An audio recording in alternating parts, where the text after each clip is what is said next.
Good morning, everybody, and welcome to the Mental Health, Financial Wellbeing and Employee Assistance webinar today. My name is Emily Pearson, and I'm the founder and managing director at Our Minds Work, and I'm hosting this event for you today.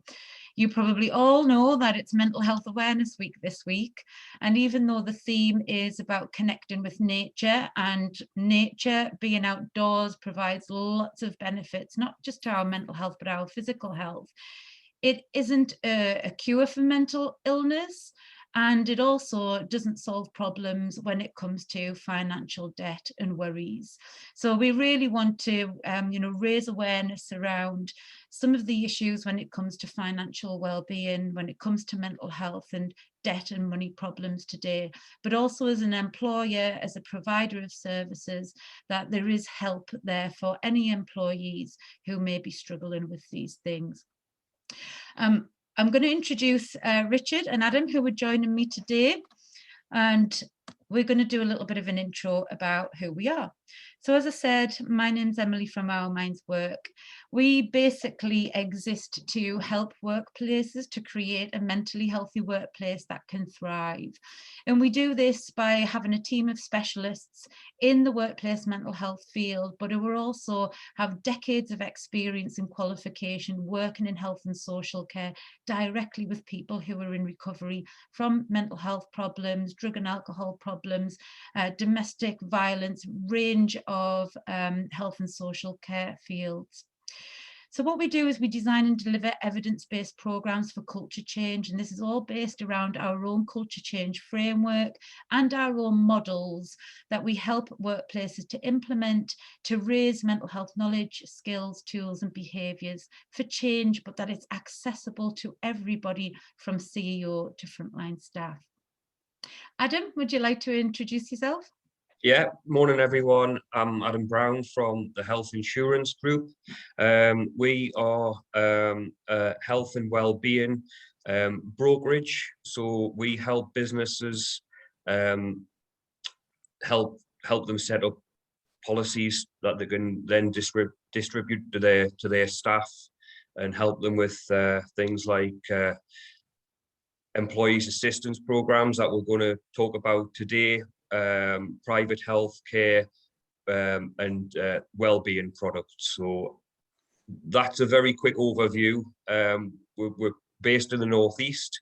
We also cover the whole of the UK, and I'll go into a little bit more detail about the employees assistance programs later on in this presentation. Thanks, Adam. Richard? Yeah, so I'm Richard. I'm work for Hibbert Wealth Management, and we provide financial advice and education to individuals. One of the big things that we do and we think is really important is providing financial education to those individuals. So we work with employers to help their employees to better understand their financial circumstances and give them a bit more understanding of things that they can do to improve their financial situation. And that's what we'll talk a bit more about that in the session today. Again, we're also based in the Northeast, but we do work nationally as well. Wonderful, thank you. So why are we actually here? We're going to just do a little bit of piggyback across these actually, and I do have a poll at the end of this slide just to get an idea of why you're actually here today as well. One of the things that we have recognised over the past 5 years since the rise and the movement of the mental health in the workplace situation is there are two sides to financial problems and mental health of employees. We have seen an increase of employees experiencing mental health problems in the workplace. Pre-COVID, it was around about 1 in 6 employees in the UK reported having a mental health problem. That's probably increased since the impact of the pandemic and COVID. And having poor mental health means that you're at higher risk of also experiencing financial problems. And then vice versa, experiencing the financial worries and problems and debt can also have a significant impact on the mental health of employees. Richard, do you want to add anything to that?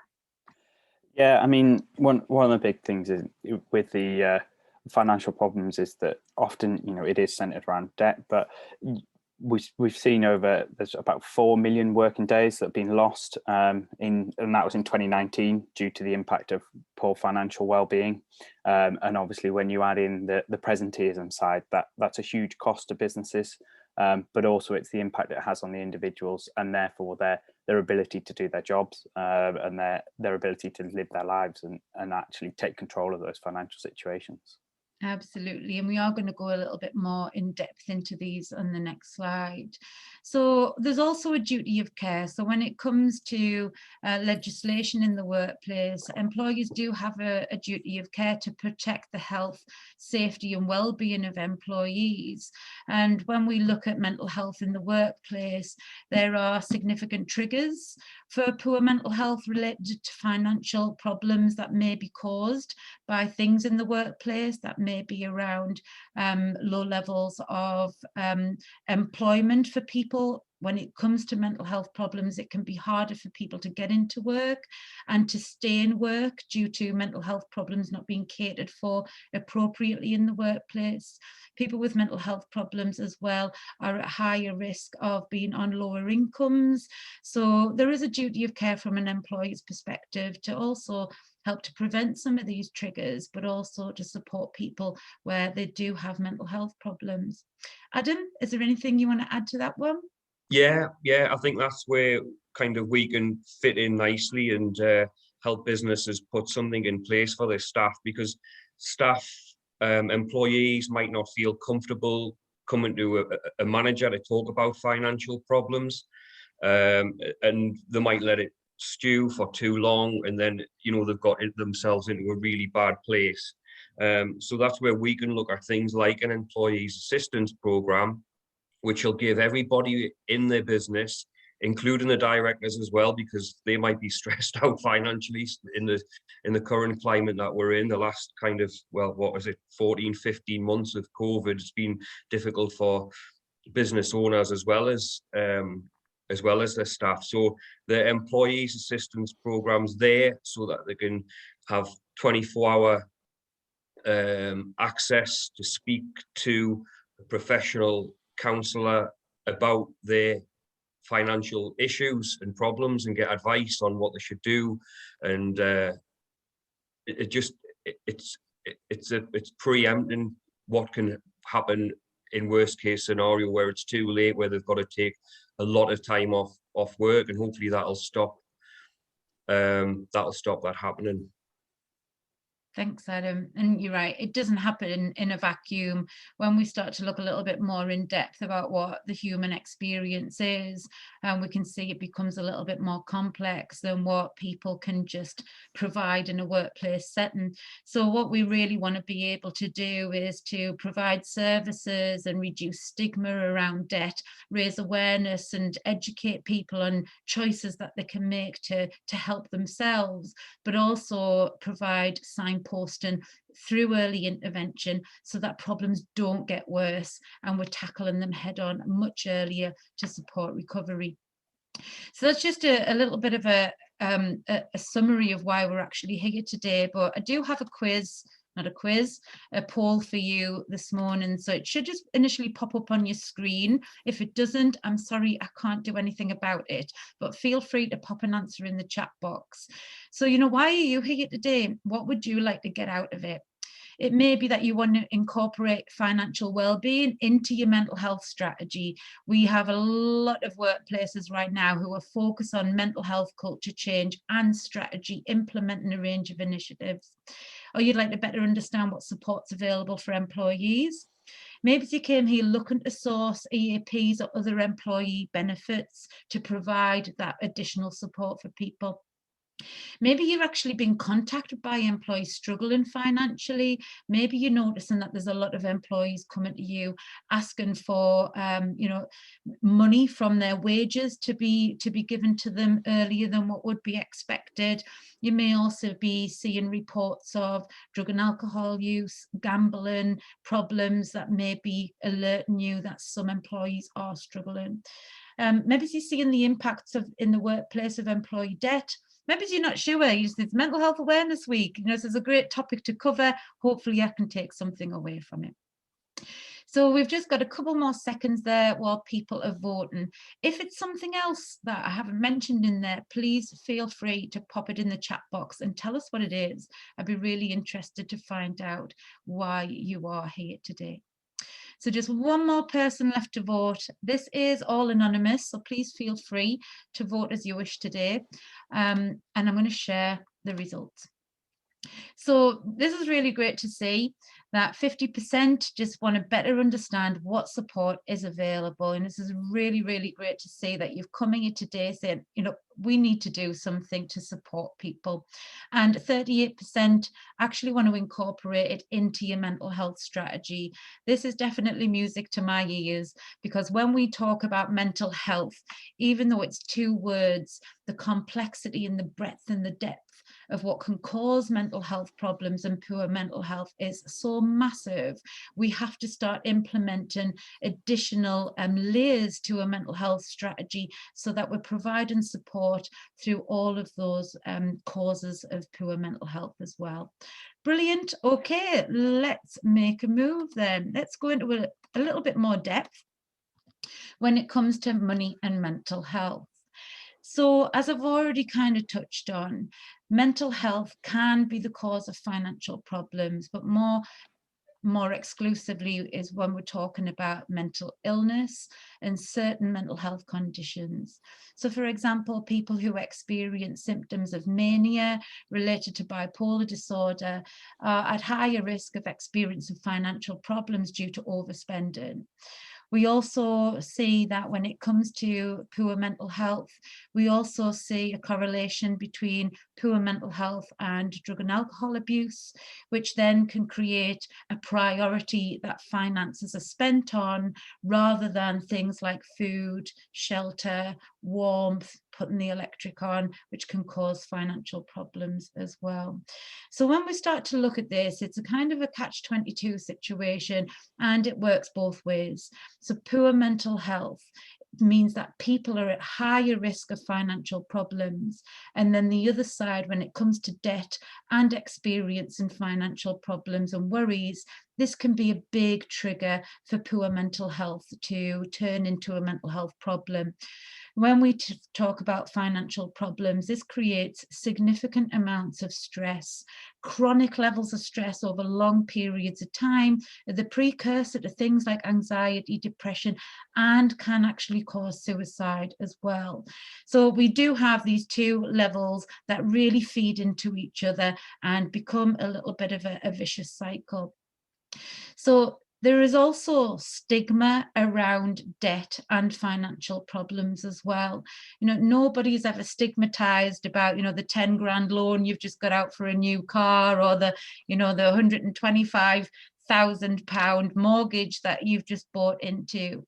But when it comes into debt and we're unable to pay that and keep up with that, this then causes stigma around that.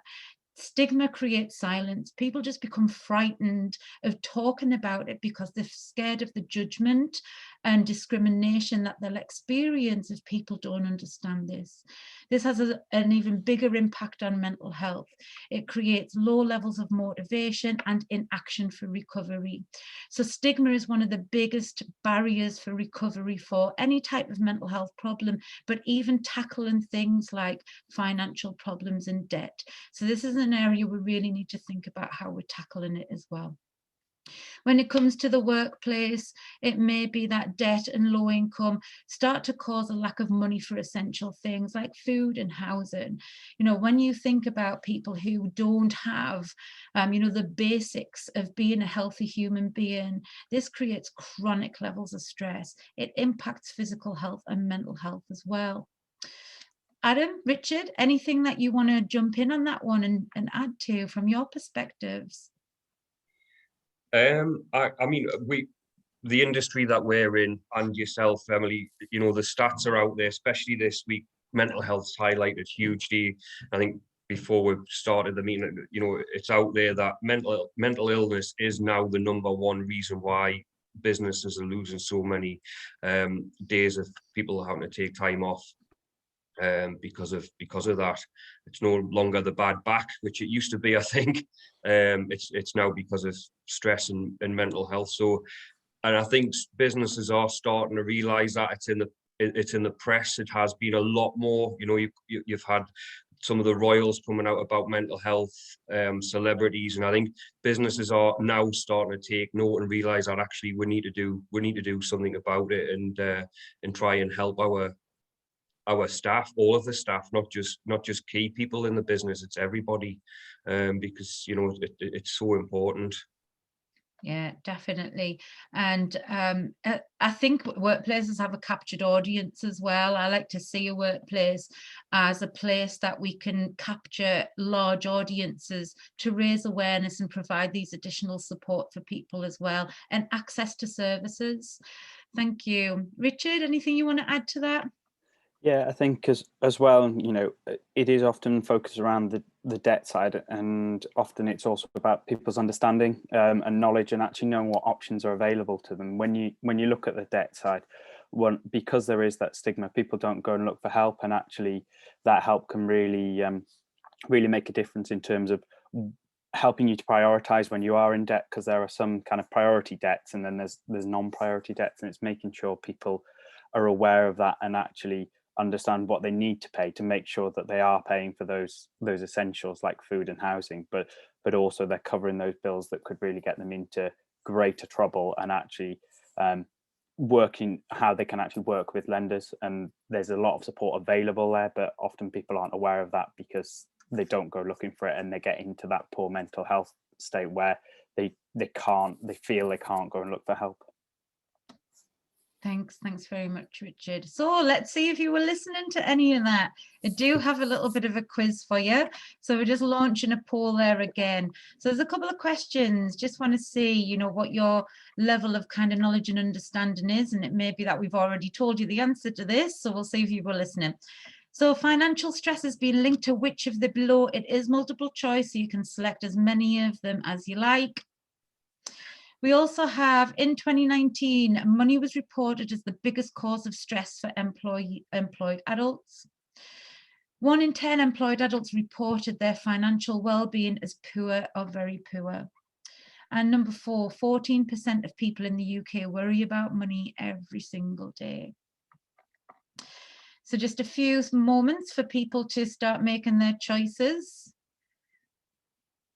And we'll get some feedback on this as well. No one's voted for flatulency as a as a link to stress. My trick didn't work. Tried to trick people with that one. Brilliant. So just a few more people left to vote. And welcome if you've just joined us. We're just currently in the middle of a poll. Please feel free to switch off your video. You don't need it on today. This video is being recorded. And also please make sure that you are on mute just to stop any background noise. If you have the quiz there, feel free to answer the questions. I'm just going to give it literally 30 more seconds and then we're going to move on.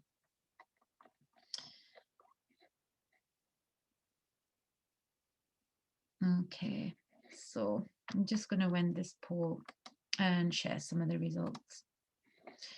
So well done to 100% of you who picked out that flatulency wasn't connected to financial stress. It could be connected to all sorts, but you know, well done to picking up on all of these other links. All of these other links have been connected directly to financial stress and even just stress itself. So not only does it have an impact on the mental health and well-being of the individuals, you can also see that it does have an impact on the functioning of a workplace as well. When we start to recognize some of the symptoms in the workplace connected to financial problems and poor mental health, we're always going to see higher sickness absence rates, decline in performance, productivity, and you know, this isn't a mentally healthy, thriving workplace, especially if you are a workplace that has high levels of people who are maybe if you took them outside of that workplace and you followed them all home, were living in low socioeconomic status, low levels of salaries, financial incomes really low, high levels of mental health problems and drug and alcohol problems on top of that. So well done to the 83% who selected true, so that in 2019, money was reported as the biggest cause of stress for employed adults. Back in 2016, it was actually work that was reported as the biggest cause of stress for employed adults. So that has actually changed over the past couple of years as well. However, work could also be a trigger for money stresses too. Well done to, oh, actually, no, that's not well done. So nobody got this next one right. It's actually 1 in 6 employed adults reported their financial well-being as poor or very poor. The next one, 14% of people in the UK worry about money every single day. So well done to the 83% that said it was actually true. So, there are a significant amount of people in your workplace right now who are experiencing mental health problems, financial worries that may not be being spoken about due to stigma, also a lack of support available and education around it. We know that we're here to help people when it comes to their mental health, but also we want to see the benefits on the workplace as well. So I just want to quickly go through the model that we're going to be covering for you today, just for time scales. We are going to be using the Our Minds Work Eco model. We're going to be talking about how you can evaluate where mental health and your culture is at the moment using one of our tools that I will share with you. It is going to be something that we provide to you free after today's session. And when we evaluate, it helps us to recognize where we can improve, but we can also help employees to evaluate their own mental health so that they can be empowered and to take ownership of actions for change. We're going to cover ways that we can collaborate. So this is about how you as a workplace can create collaborative care. Collaborative care creates better outcomes for recovery for people. This is about wrapping around support services so that they have access to many services that can provide different outcomes for them together. And then ownership. How do we help people to take ownership, encourage and empower them for actions for change, which is one of the hardest things to do when it comes to change in health and social care. Helping people to be empowered for their own change is one of the hardest things that we need to try and do. So the first thing we're going to do is to talk about how we can evaluate. And when it comes to the importance of financial education, this could be something that you could do through an employee survey if you use them to find out what their level of financial education is, and maybe get some of your own statistics like this that is going to give you a good idea of what you need to start looking at, what can be implemented to tackle some of these statistics. Richard, have you got anything you want to add to this slide? Yeah, I mean, obviously, as it is quite shocking in terms of the fact that, you're looking at 3/4 of employees have money problems, and it's impacting on their work, and it's something that is often due again to that lack of understanding. It's often where they don't have the knowledge, they don't have the training, because financial education isn't something that's provided in the UK in schools, and it's something that really, as an employer, it can really help you to stand out and really improve the quality of your relationship with your employees, and so actually help you to improve on those stats within your business and really get your employees productive at work but enjoying their lives. Absolutely, thank you. So then what do employees actually want? So hopefully by you doing your own evaluation and finding ways to do that, you will get your own ideas of what employees do want to see. But some research that has been conducted by CIPD found that 75% said they want to be earning a wage sufficient enough so that they and their loved ones could enjoy a reasonable lifestyle. So just to back up with some statistics, what Richard just said there, 55% being able to save for the future, 54% being rewarded for efforts in a fair and consistent manner in the workplace, and 45% being able to comfortably pay off existing debts as well. So when it comes to what employees want, I think it's pretty kind of clear what they want there. When it comes to how you can fit financial well-being to tackle some of these needs for people, we can actually fit it into your mental health strategy, and we're going to show you how on the next slide. One of the first things to think about is to think about, do you have a financial well-being policy, or is this a section that you can already fit into a well-being policy that you already have in place and are embedding? Also, it may be worth thinking about, are you paying a real living wage? Are the wages that you're paying employees helping them to do these things that they're asking for? Is it that they're being rewarded fairly for their efforts in a consistent manner? Are they earning enough, not to just only, live comfortably, but also are they earning enough to even pay for just essentials when it comes to living environments, warmth, food, etc. And then how can you provide financial information and education as well, and supporter services? So that's kind of where we're going to look at really today, is what else can you do?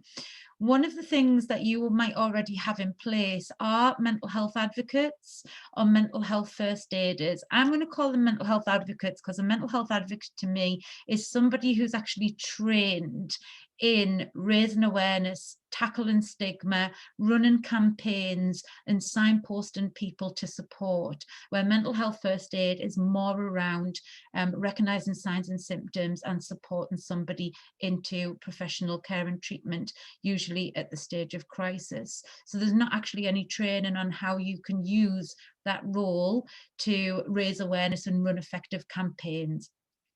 So you could utilize mental health advocates.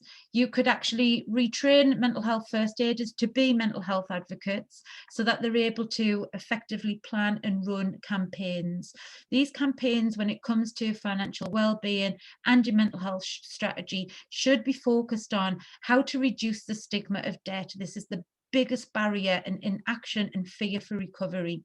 Raising awareness of the support that's available, especially free support, and there is lots of it out there, but also maximising and promoting your employee benefits. I know fine well that Adam will back me up on this one, that for the companies that do have EAPs, they're generally underutilised, under-promoted, and they're not actually being maximised. Anything that anyone wants to add to those two slides there, Adam and Richard? Not from me, I don't think. Okay, thank you. No, that's fine. Okay, thank you. So some of you may have seen this before, but some of you may have not. This is the Our Minds Work Culture Change Progression Model. This is our model for how you change the culture when it comes to mental health in your workplace. And as you can see, we have varying stages from at risk, on track, mentally healthy and inspiring culture.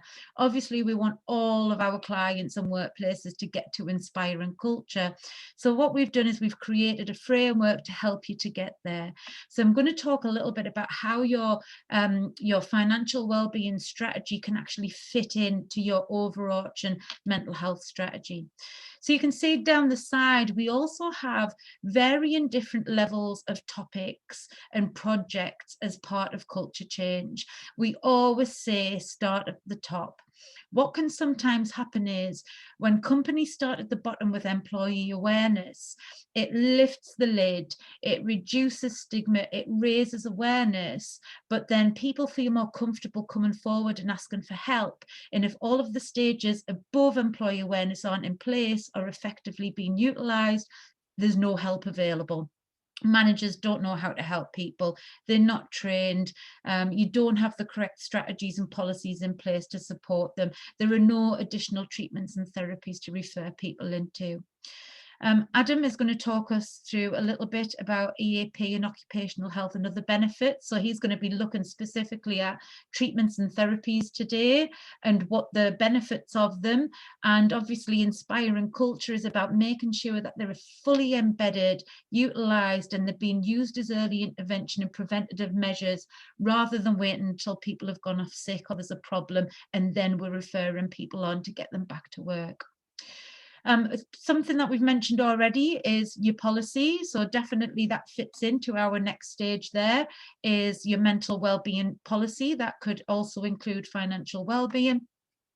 And we're also going to be talking about employee awareness. So this is about education, the education piece that Richard will be really taking us through. There is a lot of detail in this, so I am going to send it out to you as a free resource from today. And if you do feel that there's anything on here that you want to speak to any of us about, you know, we will follow up with an email for you to contact us. So, but this is the specific areas that we're going to be tackling today. So this is a great way to evaluate, you know, where you currently are now when it comes to financial well-being. One of the other things that we can send out to you as well is the Our Minds Work evaluation tool to help people to evaluate their own mental health. Again, I'm not going to go through this whole document with you today, but I will send it over to you so that you can have a look at it.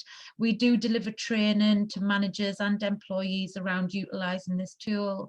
But one of the things that we want to link it back in today is when we empower people to evaluate their own mental health, it also empowers and encourages them to take action.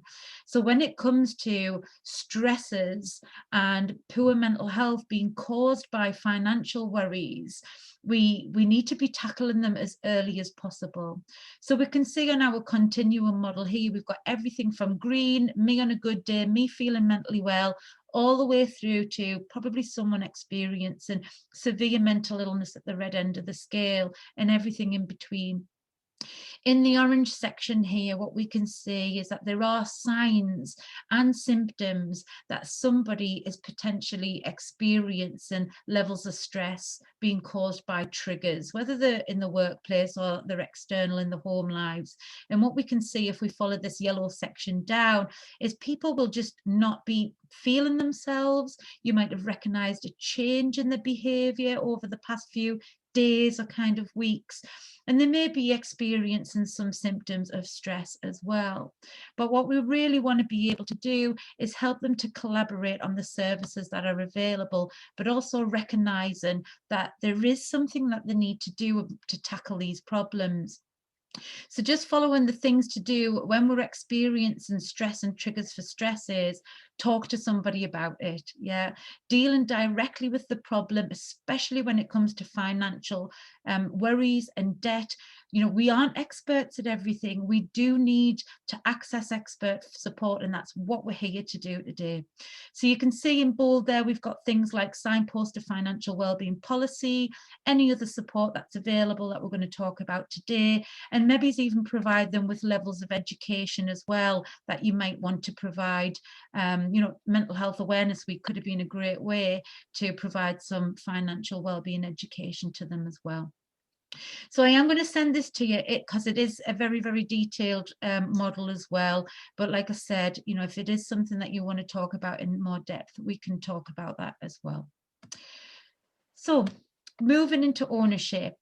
You know, we know that there's problems, we know that there's things that we need to do. We can fit this into our mental health strategy, which is overarching. And one of the elements that we've talked about there to help people tackle it is actually looking at financial education. So I'm going to hand over to Richard here to talk about the key elements.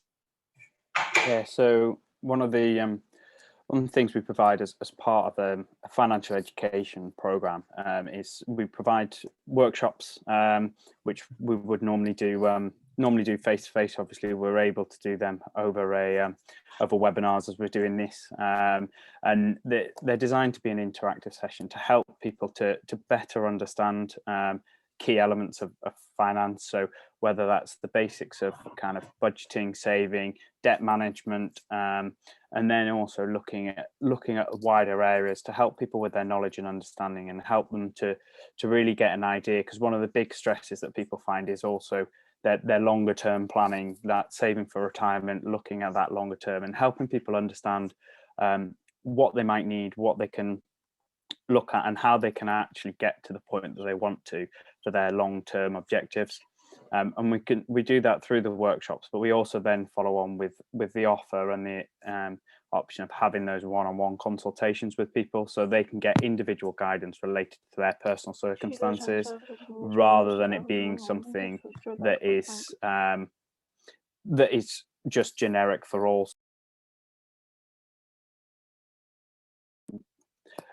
So we can really tailor that and adjust it for people, so it means that people can get what they need.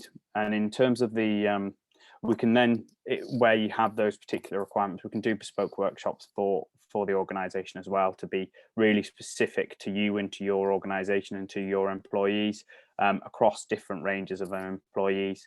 And then finally, we've got kind of e-learning, and actually we've got a free resource, which we've got a website, which when I follow up, I'll give you the details of in an email, so that you can have a look, and it gives information on what that you can pass to your employees for them to have a look at, and it means that they've got personal things that they can look at, and it's tailored to their circumstances as well, so they can find the resources much more easily.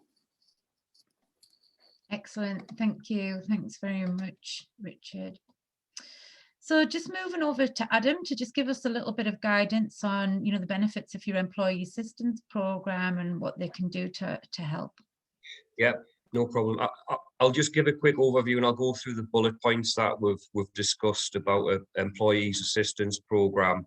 They're designed for a company to put in place to help with productivity and attendance issues within the workplace.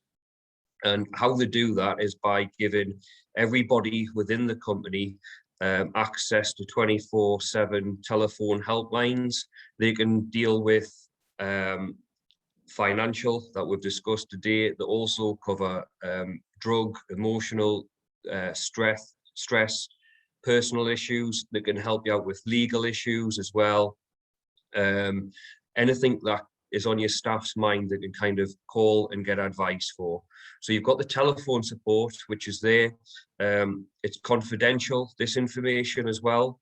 However, each year, the providers would provide a report to say the type and show the types of issues why people have been calling, but it wouldn't go into specifics about that individual themselves. And part of the plan as well is that you can have face-to-face counselling sessions if somebody needed it. So if the telephone support wasn't enough for them, they can have face-to-face counselling sessions, which if you go through your GP at the moment and get referred for mental health or stress counselling, you're going to be waiting for quite a long time, and I'm sure Emily can back that up as well with wait times.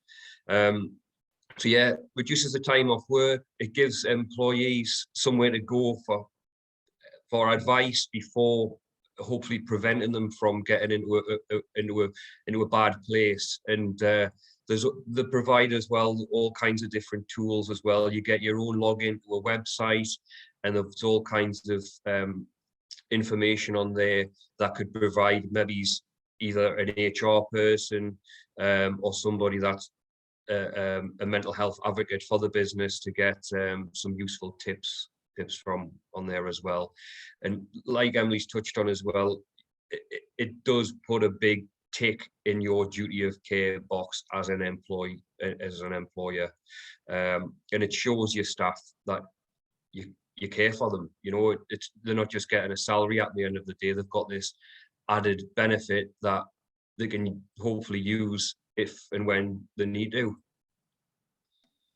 So that's it really. If anybody's got any questions about how they work or anything at all, just let us know and we can have a chat.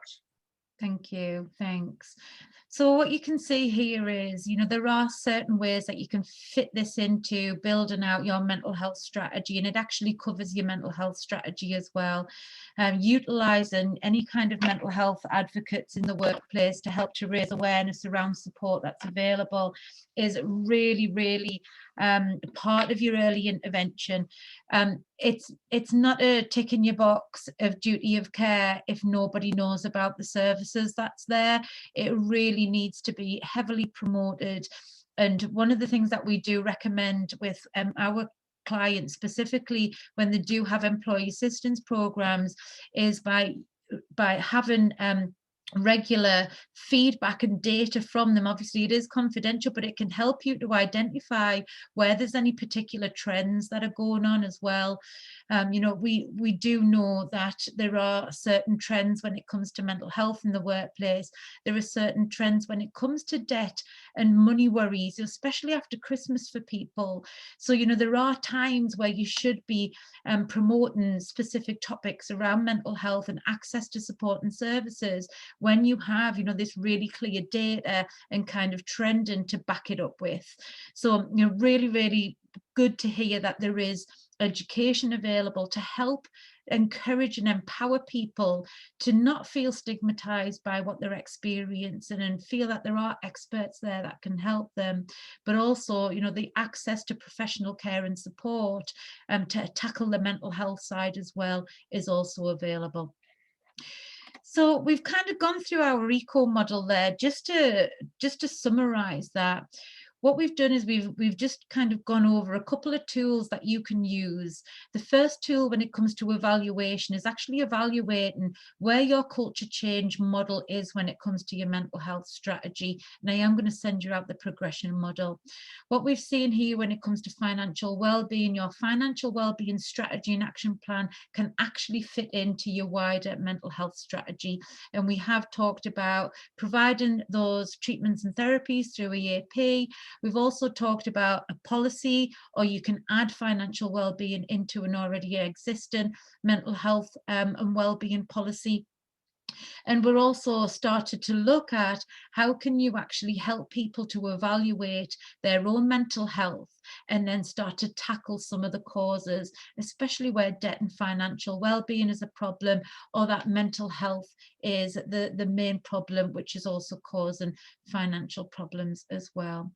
We have touched on utilising mental health advocates. The mental health advocate role should really be about helping to raise awareness, educate people by sharing information and finding access, providing signposting to access support for people as well.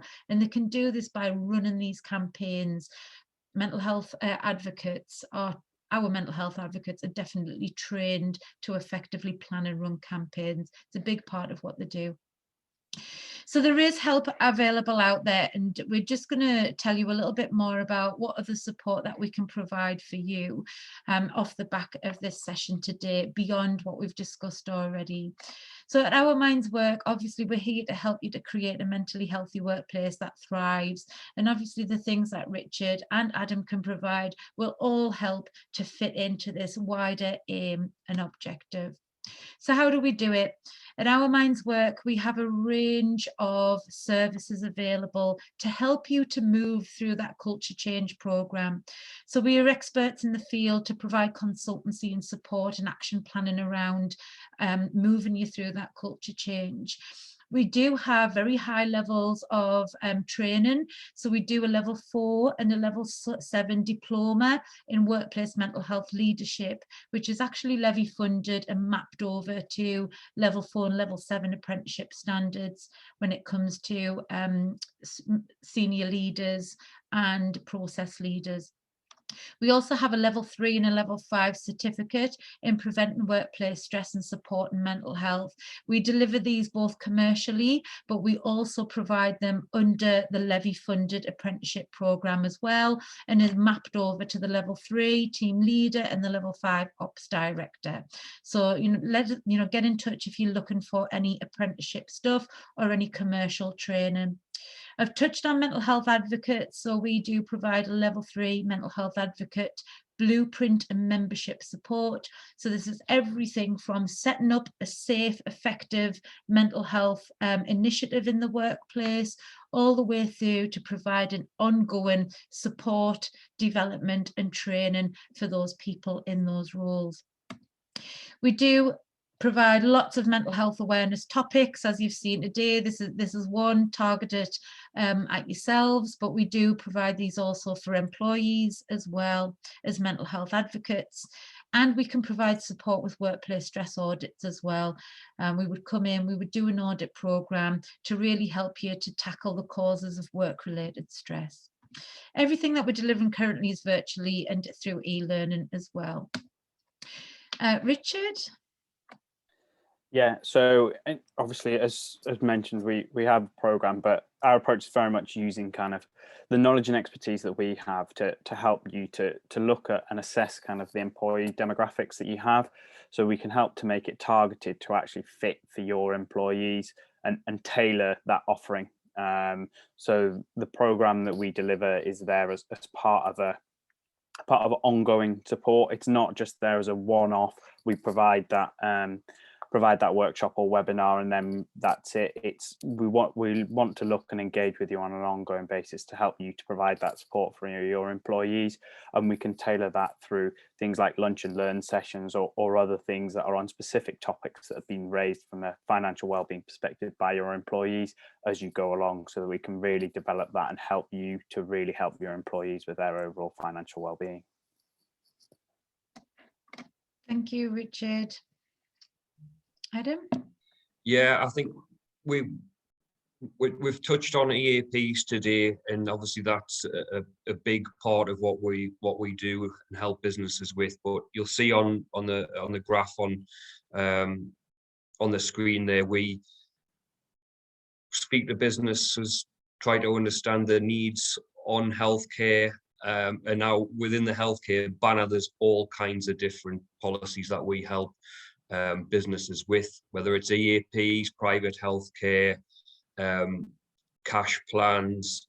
We can also do on-site well man and well woman fitness tests as well. And then on the protection side for businesses, we deal with things like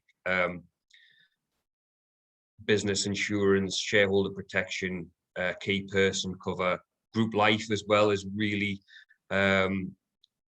taken off over the last couple of years as well, when businesses are looking at the overall packages for staff. They might give them, as well as a salary, they might look at implementing another insurance or benefit for the staff to take out. So we can look at anything like that. Wonderful, thank you very much. So, you know, there is additional support available, and we're all here to help you to create a mentally healthy workplace by providing these additional services. Some of them are free, some of them are funded, some of them you're going to have to pay for, but we do have a range to help to meet with what your intentions are and to help support you with any budgets as well. So we do have a really good question in here. Aging without children is surfacing as a more general theme for us. Have you noticed any financial needs arising from this group of people? I have never even heard of that, Vicky, so I wouldn't be able to provide an answer for that one. Richard, is this something that's popped up for you? Yeah, but obviously, you know, people as they get older often end up with support from children, especially at the older end. So it's kind of where they haven't got the children. One, financially, they potentially through their working life are in a position to save better, and actually doing that more efficiently can make a real difference to their long-term well-being, but also financial situation. So there are different things that people need to look at, and it is how they use their earnings for the longer term as well as the shorter term, and helping them plan that and put a financial plan in place for them. So often it can be helping them to plan financially for the future so that they are in the best position possible. Wow, well, I've definitely learned something new today. That's definitely something to think about. Yeah, definitely. Brilliant. Okay, thanks, Vicky. Really good question. Thanks for raising that. So we do have a question now. We'd like to study the course. Please give suggestions how to apply. What we will be doing actually is following up on an email, because I did mention a couple of courses there, so it's probably worth you being a little bit more specific. But you also are down as a number, so I don't even know who your name is to make sure that you get the right information. So would you mind just popping your name to me in the chat box? You can do that privately, and then I'll make sure that you do get the direct information that you want. So please pop your name. I should have your email, because you definitely will have signed up through. Oh, brilliant. Thanks, Uma. And I'll send you over the information on the courses. Was there a specific level, Uma, you were thinking of?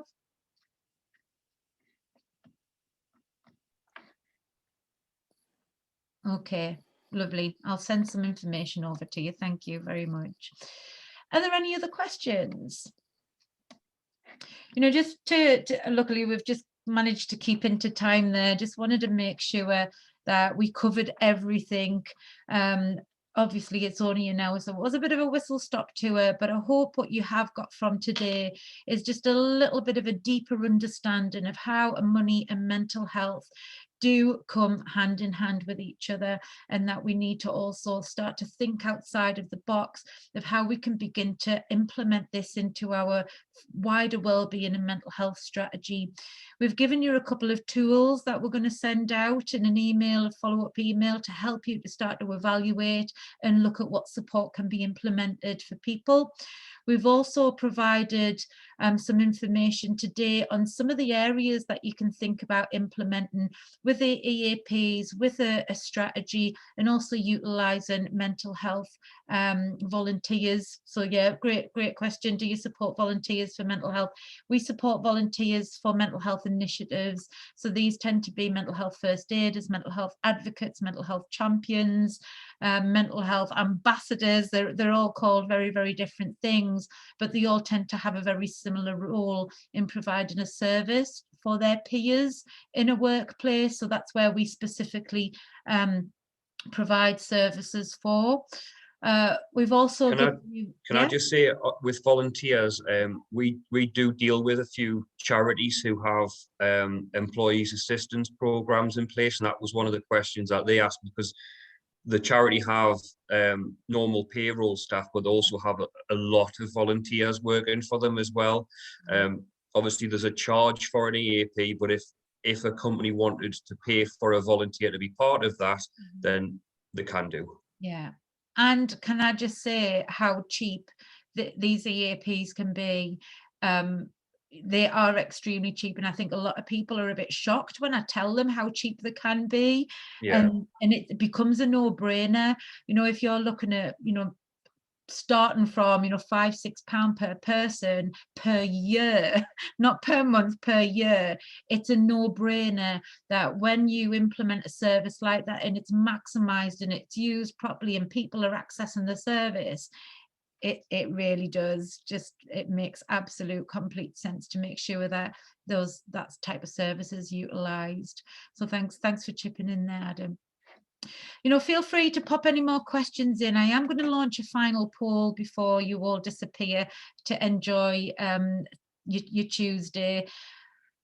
What are your next steps? We are going to follow up with an email and all the information, like I said. However, what are you committing to do to make change in your workplace based on today's topic? So we've got look at a policy. Maybe you're going to start to look at how you can implement that and match it with your current mental health policies or wellbeing policies. Maybe you're thinking, actually, we really do need to provide some kind of employee EAP or other benefits.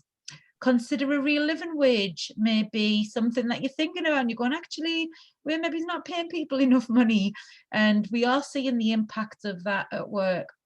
Embed the topic as a mental health campaign, training and education for managers and employees. Maybe it's something else. Please do say in the chat box.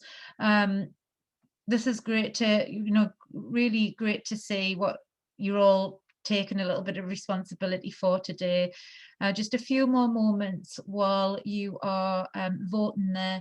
I have just had a direct message to say that we are noticing an increase in EAP by web contact.